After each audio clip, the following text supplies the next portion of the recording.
কেন করবে? স্কুল এসেছো কি জন্য? তো মায়ে বলেছিল তো পড়াও স্কুলে। ভালো লাগে নাই বললে তো হবে না। কোথায় পড়বে তুমি?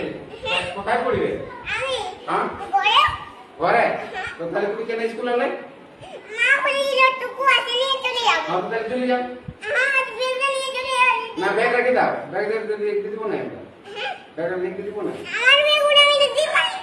তোমার ভালো লিখতে পারো, তুমি স্কুলটাকে কাকে বলেছিল? পড়তে হবে, শোনো স্কুল আলা পড়তে দেবে, এগুলো সবাই আছে স্কুল আলা পড়তে হয়।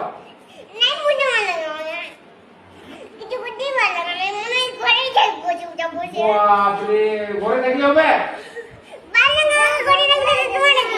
তো ঘরে স্কুল ছুটি হবে তো তখন ঘরে থাকবে।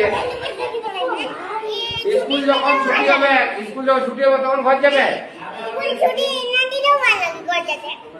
না স্কুল